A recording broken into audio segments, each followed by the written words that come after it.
చెరలోనికి వెళ్ళిపోతున్నారు. జాగ్రత్త. యవ్వన సంతానం, యవ్వన సంతతి చెరలోనికి వెళ్ళిపోతుంటే ఫ్యూచర్ ఎలా ఉంటుంది? భవిష్యత్ ఏమవుతుంది? క్రమశిక్షణ లేదు, ఒక పద్ధతి లేదు, మర్యాద లేదు, క్రమం లేదు. దేహం అనే దేవాలయాన్ని పవిత్రంగా ఉంచాలనే ఆలోచన లేదు. మనసు మలినమవుతుంది, దేహం మలినమైపోతుంది. దేవుని దేవాలయం అనే దేహం అపవిత్రపరచబడిపోతుంది.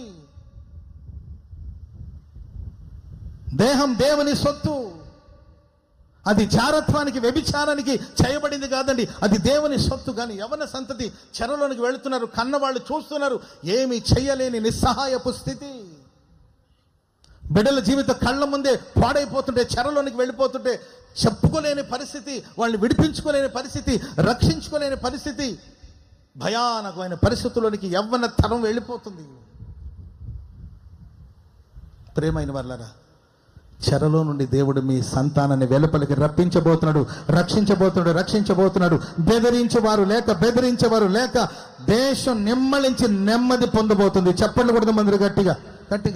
నాకు చాలా మంది ఆడపిల్లలు కొంతమంది కలిసి చెప్తాను, అన్నా నన్ను బెదిరిస్తున్నాడు అన్న. వాళ్ళ అమ్మ వస్తుంది, అమ్మ కూతురు వచ్చి ఆ తల్లి చెప్తుంది, అయ్యా ఈ అమ్మాయికి ఎవరితో పరిచయం అంట బాబు, మరి ఏం జరిగిందో తెలీదు, వాడు ఒకడే బెదిరిస్తున్నాడు, ఏం చేయాలి అర్థం అట్లా, బయటకు పంపించారంటే భయంగా ఉంది, రోడ్లో ఏమైనా ప్రమాదం చేస్తాడేమని భయంగా ఉంది బాబు అని ఎంతోమంది చెప్పుకుంటున్నారు. బెదిరించే మనుషులు, భయపెట్టే మనుషులు.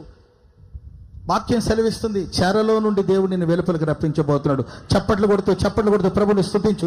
నీ కుటుంబాన్ని పాపపు చెరలో నుండి దేవుడు వెలుపలికి రప్పించి రక్షించబోతున్నాడు. బానిసత్వం నుండి దేవుడు విడిపించబోతున్నాడు. లోకపు అలవాట్ల నుండి విడిపించబోతున్నాడు. నువ్వు మానుకోలేని విషయాన్ని దేవుడు మానుకునేటట్లుగా సహాయం చేయబోతున్నాడు. మార్చుకోలేని విషయాన్ని మార్చుకోవడానికి ప్రభు సహాయం చేయబోతున్నాడు. ప్రభు రక్షించబోతున్నాడు. హల్లెలూయా.